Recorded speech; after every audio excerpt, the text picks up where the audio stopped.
Good morning student, this is क्रांति sir. और आज हम नए चैप्टर शुरू कर रहे हैं। पिछले क्लास में हम लोगों ने अपने चैप्टर 1 को क्लियर कर लिया था और उसके न्यूमेरिकल जो आपके डाउट थे वो मैंने क्लियर कर दिए थे। और मैंने बोला था कि कमेंट बॉक्स में आप लोग बताइएगा कि और सारे जो न्यूमेरिकल्स हैं जिसमें आप नहीं सॉल्व कर पाए होंगे उसको आप सॉल्व करेंगे, और नहीं होगा तो मुझे कमेंट बॉक्स में बताएंगे। लेकिन आप लोगों ने बताया नहीं, तो इसका मतलब है कि आप लोगों ने सारे प्रॉब्लम सॉल्व कर लिए हैं। ओके, तो इससे जो अभी हम जो पहला चैप्टर पढ़े, उस पहले चैप्टर में हम लोगों ने देखा कि यदि आपके पास चार्ज है तो उसके चारों तरफ किस प्रकार का फोर्स लाइन होते हैं, किस प्रकार चार्ज यदि अपने आसपास के किसी दूसरे चार्ज पर किस प्रकार बल लगाता है, उस बल की प्रकृति क्या होती है, फोर्स का नेचर क्या होता है, अट्रैक्टिव, रिपल्सिव, किस प्रकार का नेचर होता है। और आपने ये भी देखा कि बहुत सारे जो सिस्टम है, जैसे कोई लाइन चार्ज है, कोई इन्फिनाइट प्लेट है, उसके नजदीक में इलेक्ट्रिक फील्ड का नेचर क्या होता है। विद्यार्थी, इस चैप्टर में चैप्टर 2 जो हम शुरू कर रहे हैं, इसमें हम लोग अब ये देखेंगे कि यदि हमारे पास चार्ज है या सिस्टम ऑफ चार्ज है तो उसके विद्युत क्षेत्र में कितनी ऊर्जा संचित है। और मतलब इस चैप्टर में हम लोग विद्युत धारा आवेश के ऊर्जा वाले गुण को स्टडी करेंगे। इससे पहले वाले चैप्टर में हमने आवेश के बल वाले गुण का अध्ययन किया था।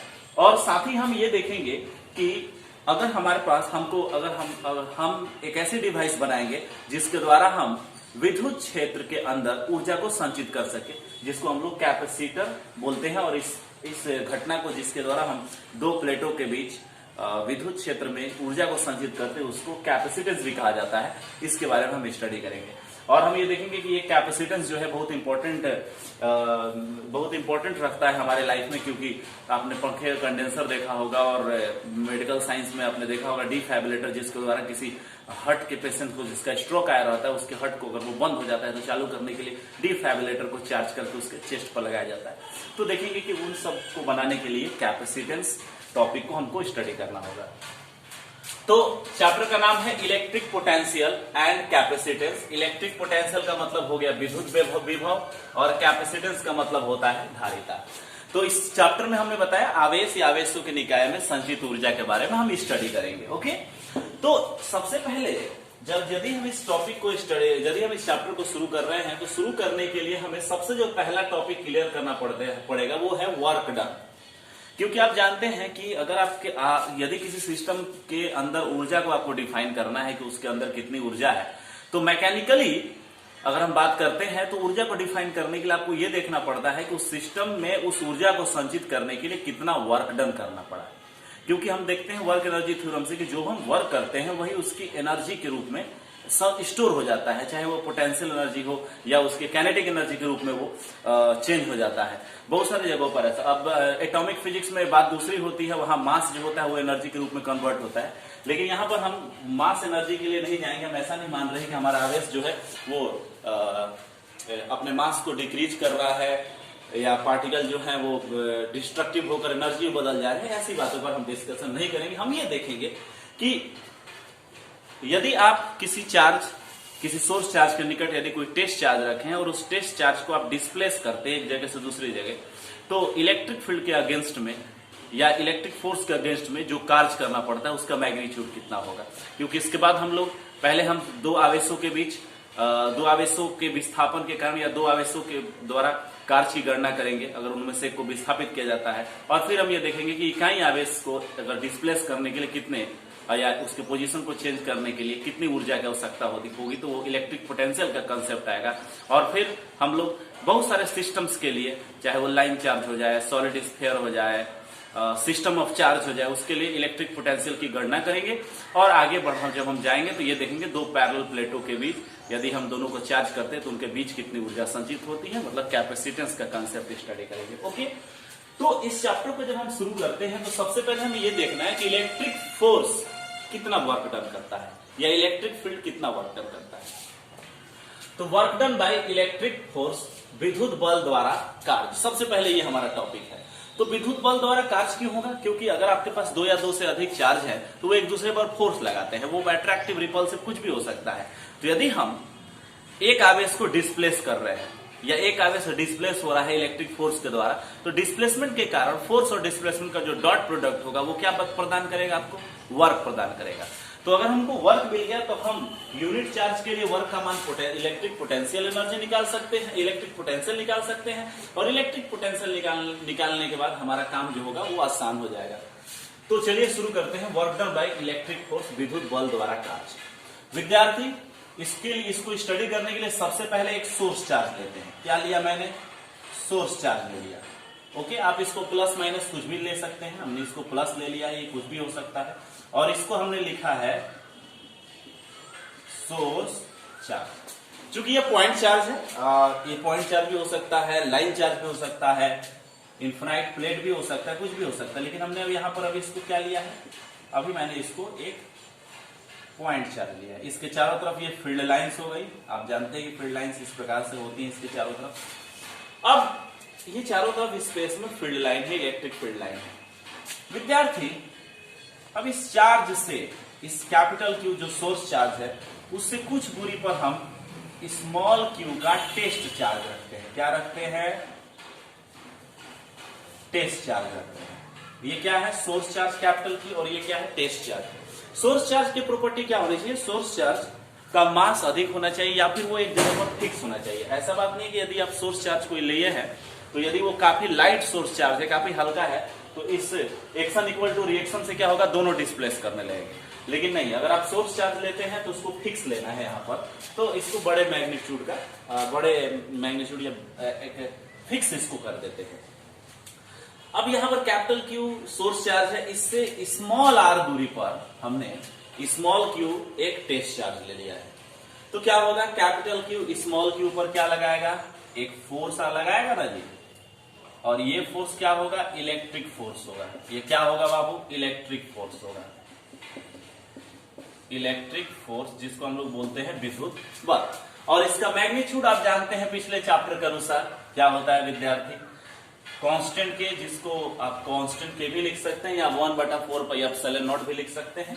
क्या कैपिटल के, कांस्टेंट के इंटू दोनों आवेशों का गुणनफल capital Q into small Q, और बीच के डिस्टेंस का स्क्वायर, और डायरेक्शन जो होगा वो क्या होगा?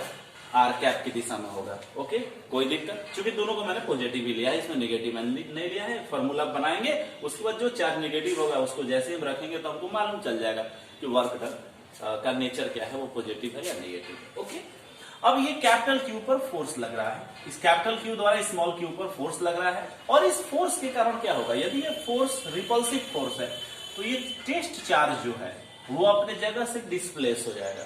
तो मान लेते हैं वो अपनी जगह पर शुरू में है, इसका पोजीशन हमने RI ले लिया है, ये है आपका इनिशियल पोजीशन,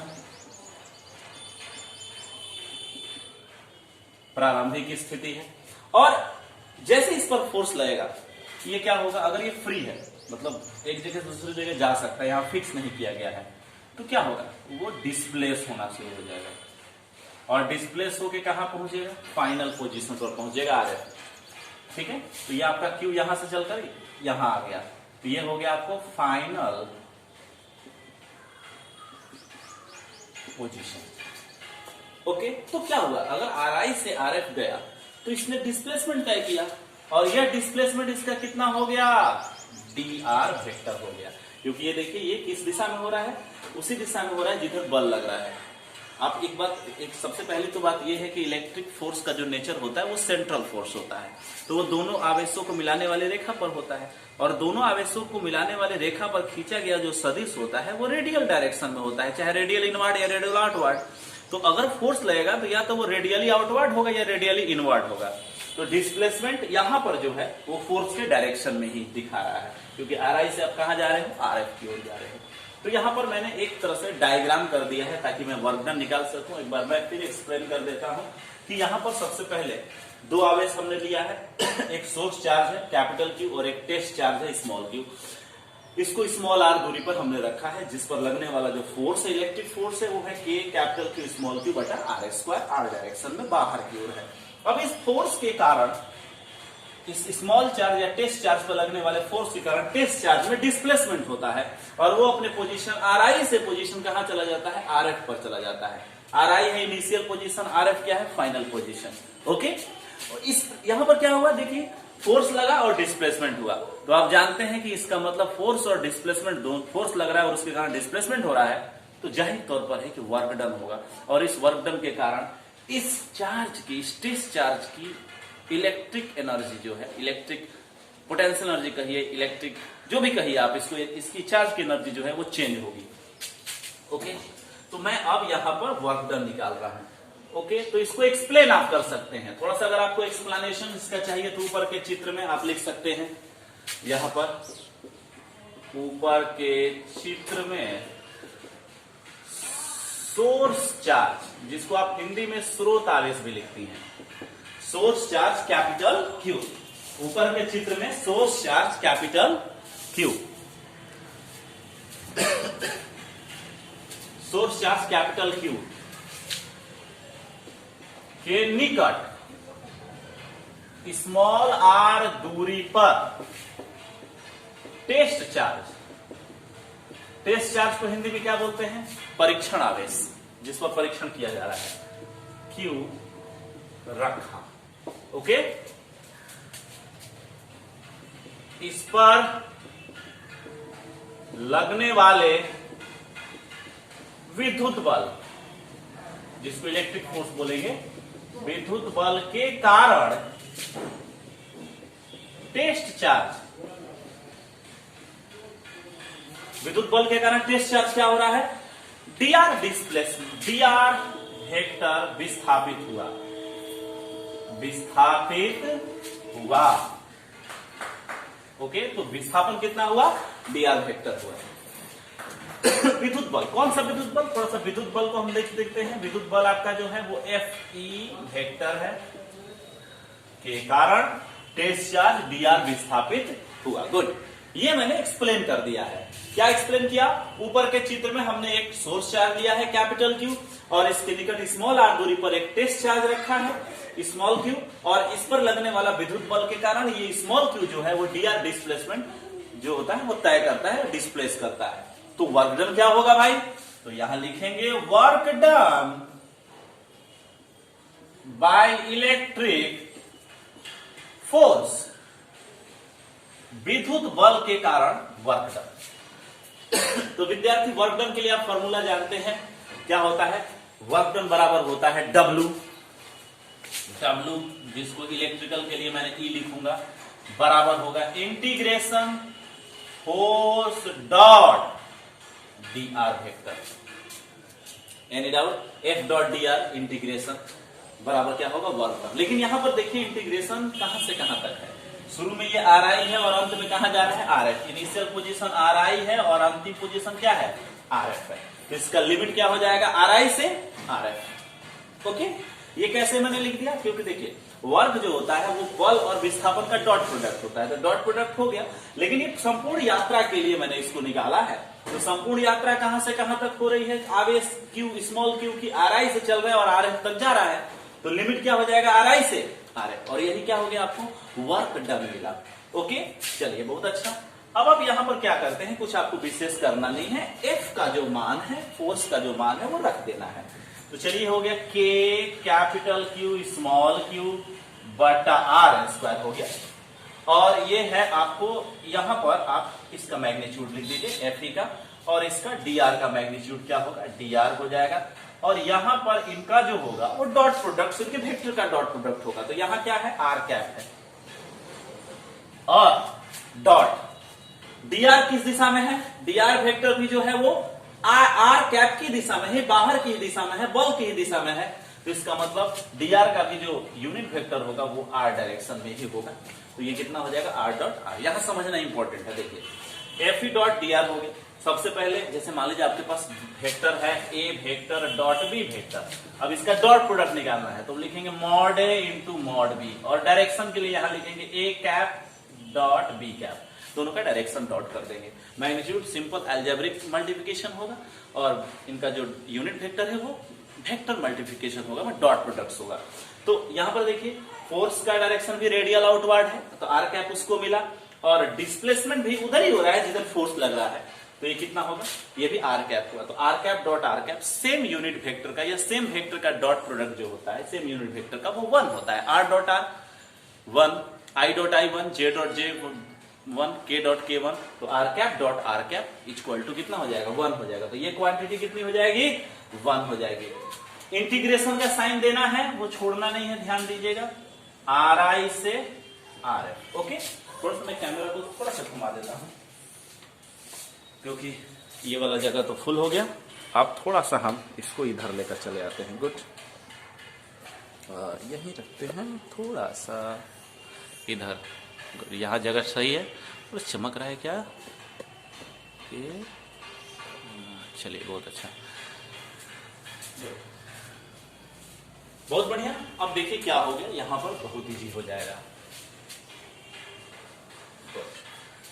अब इसको सॉल्व करना, आर डॉट आर 1 हो गया, जो जो कांस्टेंट है उसको बाहर निकालिए। कैपिटल के कांस्टेंट है, बाहर निकालो। कैपिटल क्यू कांस्टेंट है, स्मॉल क्यू कांस्टेंट है, बाहर निकाल दीजिए। आर आई से आर एफ तक, और ये कितना हो जाएगा, ऊपर बचा डी आर और नीचे बचेगा आर एस स्क्वायर। अब तो कुछ नहीं बचेगा। देखिए capital Q small Q, capital Q small Q और कैपिटल के बाहर निकाल दिया, डी आर यहीं रह गया बटा आर स्क्वायर। इस इंटीग्रेशन को आपको सॉल्व करना है, यही आपको वर्क का मान प्रदान करेगा। तो के कैपिटल क्यू स्मॉल क्यू, चलो इसका इंटीग्रेशन करते हैं क्या होगा। तो चलिए सबसे पहले तो लिमिट को दे दीजिए, आर आई से आर एफ इंटीग्रेशन करते हैं। सबसे पहले तो ये क्या हो जाएगा, मैं इसको एक डायरेक्ट नहीं करूंगा क्योंकि मैं तो डायरेक्ट लिख दूंगा, मैं इसको करके दिखाता हूं क्योंकि इंटीग्रेशन अभी आप लोगों ने मैथ में पढ़ा नहीं है। मैंने ही जितना पढ़ाया है मैथमेटिकल टूल में उतना ही है, और थोड़ा सा हार्डर होता है देन रिस्पेक्टली डिफरेंशिएशन। तो आर स्क्वायर को ऊपर लेकर जाते हैं, तो आर इनवर्स 2 हो जाएगा और ये हो जाएगा D R. Okay good, capital K small, capital Q into small Q, ये जस्ट का तस रहेगा आर आई से आर एफ, इसमें कोई फेरबदल नहीं होगा। अब थोड़ा सा गौर करते हैं, इंटीग्रेशन करते हैं।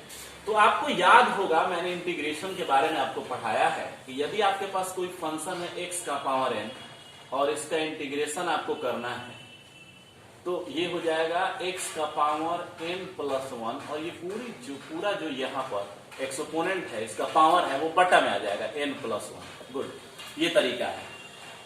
ओके, तो x का पावर n dx इंटीग्रेशन बराबर होगा x का power n plus 1 divided by n plus 1। Good, तो यहां पर देखिए पावर कितना है, -2 है, तो ये हो जाएगा। अगर आप इसका इंटीग्रेशन सॉल्व कर रहे हो तो इसका इंटीग्रेशन होगा विद्यार्थी r का पावर -2 प्लस 1 बटा -2 प्लस 1, क्योंकि n के जगह पर कितना है -2 है, और लिमिट होगा आर आई से आर एफ। इसको इस पर ज्यादा ये चलते रहेगा। अब चलिए कैपिटल के स्मॉल क्यू हो गया, और इस कोष्ट में जो क्वांटिटी होगी वो हो जाएगी r का पावर -1 अब बटा -1, आर आई से आर एफ, -1 को बाहर कर दीजिए, कैपिटल के स्मॉल क्यू, और यहां बचेगा 1 बटा आर आई से आर एफ। कोई दिक्कत, यहां हो जाएगा minus capital Q small Q. अब लिमिट रखते हैं, आर इनवर्स को 1/r लिख दिया मैंने, तो सबसे पहले अपर लिमिट रखते हैं, तो ये क्या हो जाएगा अपर लिमिट 1 बटा आर एफ, और फिर आर के जगह पर लोअर लिमिट रखते हैं 1 बटा आर आई। माइनस साइन को इसके अंदर कर दीजिए, तो वर्क डन फाइनल जो होगा इलेक्ट्रिक फोर्स के द्वारा माइनस अंदर लेकर जाएंगे, capital Q small Q, capital Q small Q, और ये जो आर एफ है वो प्लस है, अंदर जाएगा माइनस, तो ये माइनस हो जाएगा, और ये प्लस वाला माइनस वाला जो वो प्लस हो जाएगा, 1 बटा आर आई माइनस 1 बटा आर एफ। यह हो गया आपको work done by electric force जब आप किसी चार्ज को आर आई इनिशियल पोजीशन से आर आई आर एफ अंतिम पोजीशन तक ले जाते हैं। कोई दिक्कत, तो यहां पर मैंने आपको इलेक्ट्रिक फोर्स द्वारा वर्क डन का मान आपको बताया है। ओके, कोई डाउट यहां तक? तो अगर यहां तक कोई डाउट नहीं है तो हम इसको थोड़ा सा आगे बढ़ेंगे इसमें, और अपने कंडीशन को हम अप्लाई करेंगे कि सबसे पहले तो ये देखेंगे कि ये वर्क डन का नेचर क्या है ना। यदि आपके पास चार्ज, दोनों चार्ज पॉजिटिव है या एक पॉजिटिव एक निगेटिव है, तो हम आवेश यदि सोर्स चार्ज से टेस्ट चार्ज को दूर ले जा रहे हैं या नजदीक ले जा रहे हैं तो वर्क पॉजिटिव कब होता है, नेगेटिव कब होता है। और उसके बाद हम थोड़ा सा इसमें से आगे और बढ़ेंगे तो ये देखेंगे कि यदि क्लोज लूप में हम चलते हैं, यदि हम जिस इलेक्ट्रिक फील्ड में किसी एक बिंदु पर हैं और वहां से चलकर वापस उसी बिंदु पर जाते हैं तो वर्क डन कितना होता है। यदि वर्क डन ये 0 होगा क्लोज लूप में तो ये कंजर्वेटिव फोर्स होगा, और कंजर्वेटिव फोर्स फील्ड का के लिए ही इलेक्ट्रिक पोटेंशियल या पोटेंशियल एनर्जी का कंसेप्ट आएगा। तो अगर ये कंजर्वेटिव फोर्स होगा तो हम नेक्स्ट टॉपिक पर चलेंगे और वो होगा इलेक्ट्रिक पोटेंशियल एनर्जी, क्योंकि केवल उन्हीं फोर्स के लिए ऊर्जा संचित हो पाती है, कंजर्व हो पाती है जो कंजर्वेटिव फोर्स होते हैं। ओके, कोई दिक्कत? तो यहां तक आप एक बार इसको स्टडी, जब आप वीडियो देखेंगे तो इसको आप राइट भी कर लेंगे। Okay, good. तो आप इसका व्यू ले लीजिए। एनी प्रॉब्लम्स अगर होगी तो आप कमेंट बॉक्स में बता देंगे। गुड।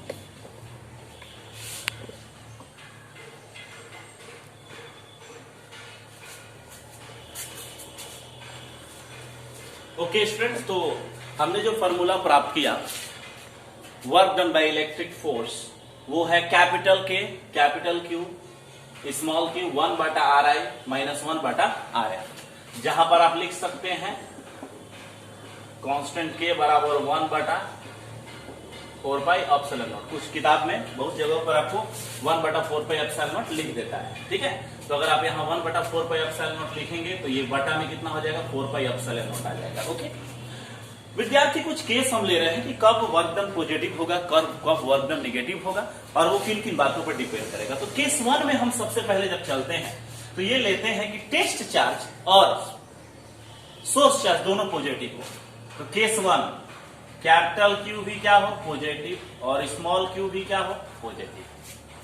कैपिटल क्यू और स्मॉल क्यू दोनों क्या हो, पॉजिटिव हो, प्लस प्लस हो, और हम इनके बीच की जो दूरी है वो बढ़ रही है। मतलब स्मॉल क्यू जो है वो कैपिटल क्यू से क्या हो रहा है, दूर जा रहा है।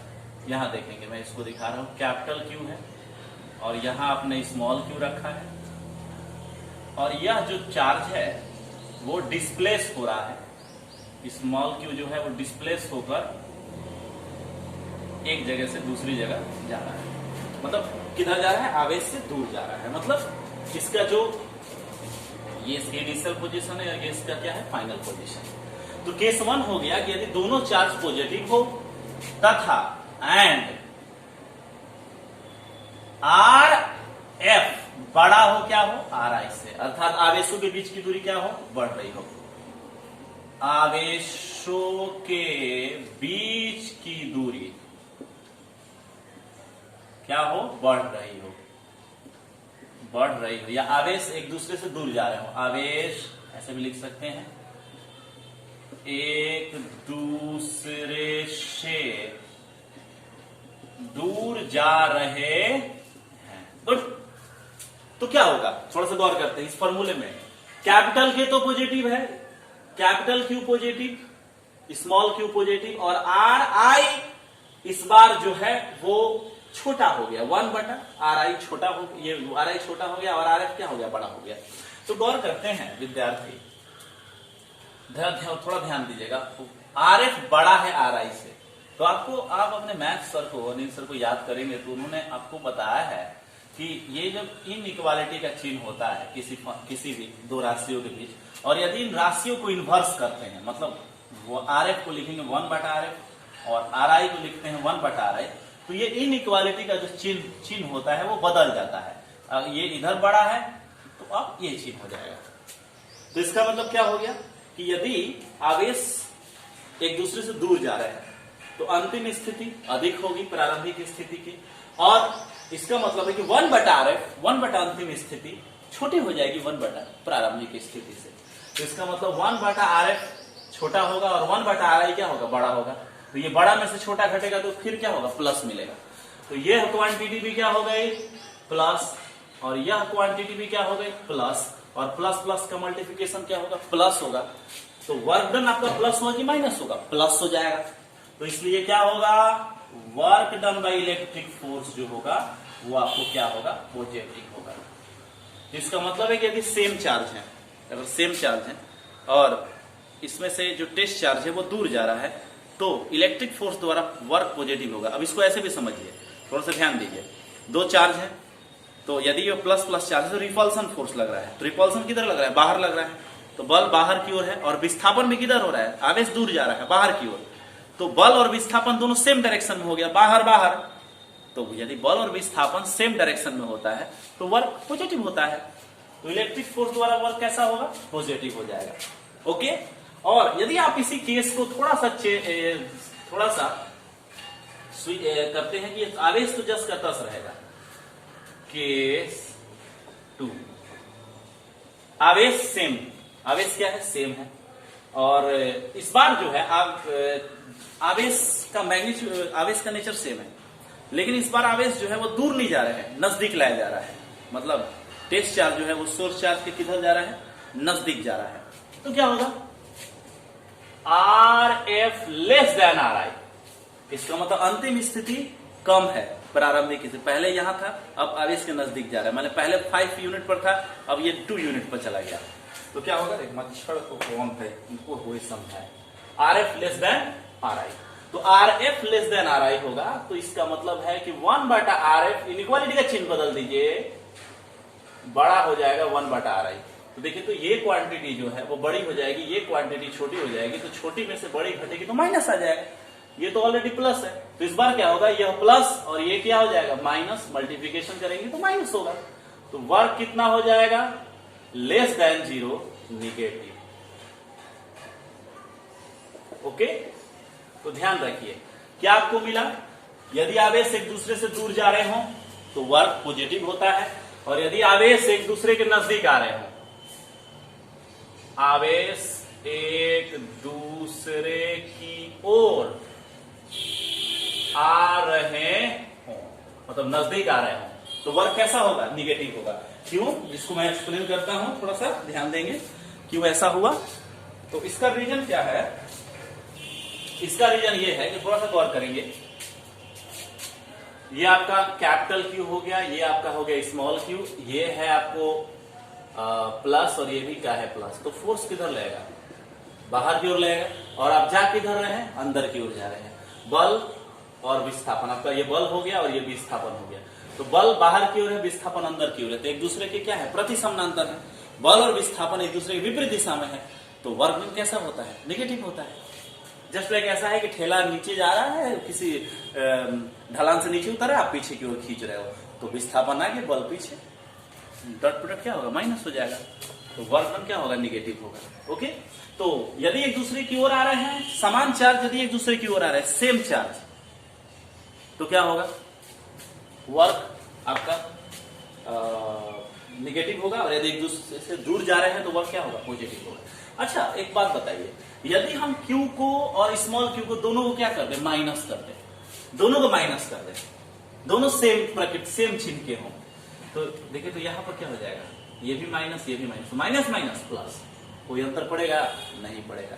तो यहां प्लस अगर हम पॉजिटिव नहीं लिखकर कहे, यहां पर केस 1 कि इफ बोथ चार्ज, कौन बाबू, capital Q comma small q are same sign, same sign के हैं, मतलब अगर ये कैपिटल Q प्लस है तो स्मॉल q भी प्लस होना चाहिए, और कैपिटल Q माइनस है तो स्मॉल q भी क्या होना चाहिए, माइनस होना चाहिए। तो यदि दो आवेश है, दोनों समान चिन्ह के हैं, प्लस प्लस या माइनस माइनस, तो यदि एक दूसरे से दूर जाएंगे तो वर्क पॉजिटिव, एक दूसरे के नजदीक आएंगे तो वर्क क्या होगा, निगेटिव हो जाएगा। तो यहां प्लस या माइनस, प्लस माइनस ऐसे नहीं लिखकर सेम साइन मैंने लिख दिया। थोड़ा सा गौर करेंगे, कंडीशन केस 1 हो गया, केस 2, केस 3 हम लेते हैं। इस बार हम ये वाले कंडीशन को सेम रखेंगे, बीच के डिस्टेंस को, हम आवेश के नेचर को चेंज करते हैं और लिखते हैं कि if both charge are opposite,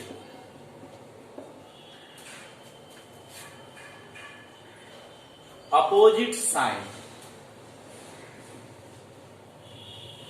both charge क्या हो जाए, अपोजिट साइन का हो जाए, मतलब एक प्लस और दूसरा क्या हो, माइनस, कुछ भी, कोई भी प्लस माइनस हो सकता है, कैपिटल क्यू प्लस है तो स्मॉल क्यू क्या है, माइनस है। कैपिटल क्यू यदि माइनस है तो स्मॉल क्यू क्या है, प्लस है। कुछ भी हो सकता है, प्लस या माइनस। तो देखिए तो क्या होगा विद्यार्थी, इस कंडीशन में अगर एक प्लस एक माइनस हो जाए, या ये प्लस हो जाए ये माइनस हो जाए, तो मल्टीप्लिकेशन जो होगा इनका जो गुणनफल होगा उसका चिन्ह जो होगा वो माइनस हो जाएगा। तो एक वर्ग का नेचर यहां इस क्वांटिटी से माइनस होगा। अब डिपेंड करता है कि ये क्या है। अगर ये माइनस हुआ तो माइनस माइनस प्लस, और ये क्वांटिटी अगर कोष्ट की क्वांटिटी प्लस हुई तो प्लस माइनस माइनस, तो वर्क का नेचर आपको मिल जाएगा। तो थोड़ा सा गौर करते हैं, ये वाला तो ऑलरेडी माइनस हो गया, तो इसमें देखते हैं यदि both charge are opposite sign और आर एफ ग्रेटर देन क्या हो जाए, आर आई, चार्ज एक दूसरे से क्या हो रहे हैं, दूर जा रहे हों। आर एफ ग्रेटर देन क्या हो जाए, आर आई हो जाए। Are f greater then R आई का मतलब दूर जाना। आर एफ बड़ा हो जाएगा, आर आई यहां है तो दूर जाएंगे तब ना आर एफ बड़ा होगा। तो R f greater then R आई, चार्ज एक दूसरे से दूर जा रहे हैं, तो देखो तो क्या होगा, are f greater then R आई। यहां कंडीशन देखो, are f greater then R आई का मतलब है 1/RF छोटा हो जाएगा 1/RI से। 1/RF छोटा, ये छोटा, 1/RI बड़ा में से छोटा गया, प्लस होगा। और ये वाला चिन्ह क्या है अपोजिट साइड के लिए, माइनस। तो minus into plus equal to क्या हो जाएगा, minus into plus equal to minus. तो वर्क कैसा होगा, निगेटिव हो जाएगा। अब तुम कहोगे सर कैसे हो गया, देखो इसको, मान लो ये कैपिटल क्यू है प्लस और स्मॉल क्यू क्या है, माइनस है, और दूर जा रहा है। तो दूर जा रहा है तो ध्यान देखो, डिस्प्लेसमेंट तो दूर जाने के लिए इस दिशा में हो गया, लेकिन ये अपोजिट साइन का है, विपरीत चिन्ह का है, और विपरीत आवेश के बीच आकर्षण होता है। तो बल किधर लगेगा, डिस्प्लेसमेंट के अपोजिट डायरेक्शन में। और बल और विस्थापन यदि अपोजिट डायरेक्शन में है तो वर्क कैसा होता है, निगेटिव होता है। ऐसे भी क्लियर है, गुड। उसके बाद हम देखते हैं कि इसी में हम थोड़ा सा कंडीशन अपना चेंज कर देते हैं और r F less than R आई कर देते हैं। Are F less than R आई, यदि आवेश एक दूसरे की ओर आ रहे हैं, आवेश एक दूसरे की ओर आ रहे हैं, गुड, बड़ा इजी है ये वाला टर्म तो हमेशा माइनस रहेगा। आर एफ छोटा है आर आई से, तो इसका मतलब 1/RF बड़ा हो जाएगा 1/RI से। और यहां पर अगर पुट करते हैं तो 1/RI, देखिए तो 1/RF बड़ा हो गया। तो ये लास्ट वाला जो टर्म है, माइनस वाला जो टर्म है वो बड़ा है, प्लस वाला जो टर्म है छोटा है। छोटे में से बड़ा घटेगा तो माइनस होगा, और माइनस, और यहां पहले से माइनस है, माइनस माइनस क्या हो जाएगा, प्लस हो जाएगा। और इसलिए वर्क डन जो होगा वो आपको पॉजिटिव होगा। और इसको मैं एक्सप्लेन कर रहा हूं क्यों होगा, गौर करेंगे विद्यार्थी, थोड़ा सा ध्यान देंगे। ये हो गया कैपिटल क्यू प्लस और स्मॉल क्यू क्या है, माइनस है। अब देखो बाबू, बल किधर लग रहा है, अट्रैक्टिव है, फोर्स अट्रैक्टिव है, और नजदीक इसको ला रहे हैं, आवेश एक दूसरे के नजदीक आ रहे हैं। तो विस्थापन भी किधर है, बल की दिशा में है। तो बल और विस्थापन यदि सेम डायरेक्शन में होते हैं तो वर्क कैसा होगा, पॉजिटिव हो जाएगा। इसलिए यहां वर्क क्या आया, पॉजिटिव आया। ओके, तो इस प्रकार से हमने ये देख लिया कि चार्ज वर्क का जो मान होता है, वर्क का जो नेचर होता है कि वो पॉजिटिव होगा या नेगेटिव होगा, वो डिपेंड करेगा चार्ज के नेचर पर। और उनके बीच की जो दूरी चेंज कर रहे हैं उसमें हम आवेश को दूर ले जा रहे हैं सोर्स से, या सोर्स के नजदीक ले जा रहे हैं, मतलब दोनों के बीच की दूरी बढ़ रही है या घट रही है, सभी फैक्टर पर डिपेंड करेगा। तो ये 4 ऐसे कंडीशन हो गए। अब हम 3 ऐसे कंडीशन हो गए, क्योंकि इसमें 2 कंडीशन बनते हैं, मैंने एक ही बनाया है। अब हम लोग केस 3 आ रहे हैं, थोड़ा सा कैमरा घुमाना पड़ेगा, केस 4 सॉरी। और केस 4 में हम ये देखेंगे यदि हम क्लोज लूप में चल रहे हैं तो वर्क क्या होगा, ये बड़ा इंपॉर्टेंट है। मतलब इसका नेचर क्या होगा, कंजर्वेटिव होगा, नॉन कंजर्वेटिव होगा, इस पर थोड़ा सा हमको डिस्कशन करना है, बात करना है खुद पहले। ओके, कैमरा को पहले बढ़िया से लगाना भी पे सबसे टफ काम होता है, अकेले वीडियो बना रहे हैं ना। ओके, यहाँ रखिए, गुड, अच्छा व्यू आना चाहिए, काफी नजदीक होगा तब आएगा। थोड़ा सा इसको बढ़ाइए यहाँ तक, ओके, हाँ अब ठीक है, लगता है तो है, गुड। ओके, अब थोड़ा सा देखते हैं कि केस 4 क्या होगा। केस 4 में यह है कि यदि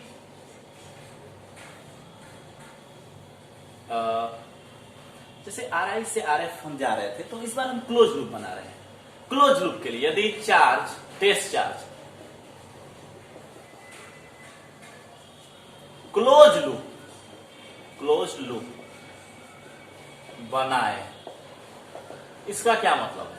इसका मतलब समझिए, जैसे मान लेते हैं यहां आपके पास क्या है, सोर्स चार्ज है कैपिटल Q, और ये इसका इलेक्ट्रिक फील्ड हो गया, ओके। और यहां पर आपका टेस्ट चार्ज है स्मॉल q। अब यहां से ये चलता है और चलते चलते वापस यहीं पर आ जाता है, तो इसने ये पोजीशन अपना चेंज किया, आर आई से चला और चलते चलते कहां आ गया, आर एफ पर आ गया। लेकिन जहां से चला वहीं पर आ गया, इसका मतलब है कि क्लोज लूप बनाया। और क्लोज लूप तब बनाएगा तो आर आई बराबर क्या होगा, आर एफ हो जाएगा। तो बड़ा इजी हो गया कंडीशन। क्या कंडीशन है बाबू, यदि क्लोज लूप बनाए तो आर आई बराबर क्या होगा, आर एफ हो जाएगा। आर आई बराबर क्या हो जाएगा, आर एफ हो जाएगा।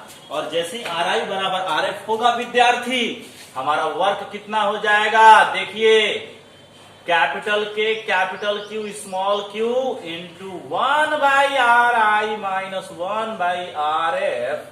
आर आई बराबर आर एफ है तो दोनों क्या होगा, कैंसल हो जाएगा, क्योंकि 1 बटा आर आई ही 1 बटा आर एफ हो जाएगा, और वर्क कितना हो जाएगा, 0 हो जाएगा। तो work done by electric force in close loop equal to कितना होगा, 0। तो यहां पर क्या लिखेंगे, work done by electric force in closed loop is equal to 0, so that electric force is conservative force, जिसको हिंदी में बोलते हैं क्या, संरक्षित बल। और यहीं से हमारा नेक्स्ट टॉपिक के लिए हमें आइडिया मिला कि यदि इलेक्ट्रिक फोर्स कंजर्वेटिव फोर्स है तो इलेक्ट्रिक फोर्स द्वारा किया गया वर्क डन पोटेंशियल एनर्जी के रूप में संचित होगा। और इसका मतलब है कि इलेक्ट्रिक फील्ड अपने अंदर ऊर्जा को संचित करती है, और इस ऊर्जा का इस्तेमाल हम लोग कर सकते हैं। ओके, तो आगे का हमारा जो टॉपिक होगा वो टॉपिक क्या हो जाएगा, वो टॉपिक हमारा जो है वो है इलेक्ट्रिक पोटेंशियल। ओके, तो यहां तक हमने 3-4 केस लिए हैं। इन चारों केस को आप थोड़ा सा स्टडी करेंगे, पढ़ेंगे, याद नहीं करना है, इसको ध्यान रखिएगा, याद नहीं करना, इन केस को याद नहीं करना, इस केस को समझना है बस, ठीक है। थोड़ा सा मैथमेटिकल है लेकिन मैंने इसको एक्सप्लेन किया है, और अगर कोई डाउट होगा तो आप कमेंट बॉक्स में पूछ सकते हैं।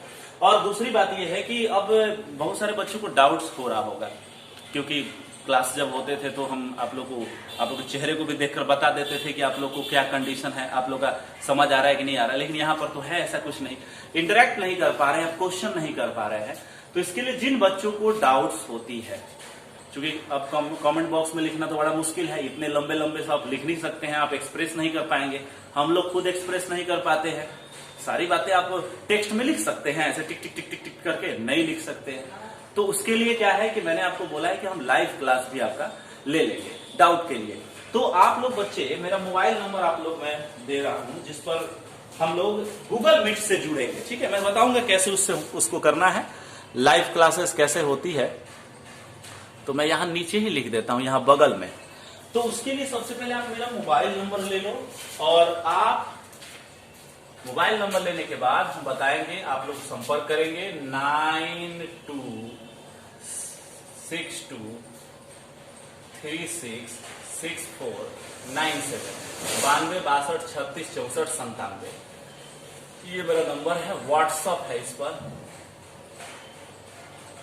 व्हाट्सएप। तो सबसे पहले आप लोग अपना इस पर आप जुड़ेंगे, आप इस पर मैसेज करेंगे, और इसके बाद क्या होगा कि जैसे आप लोग इस पर मैसेज करेंगे, हम आपको एक ऐप का लिंक भेजेंगे।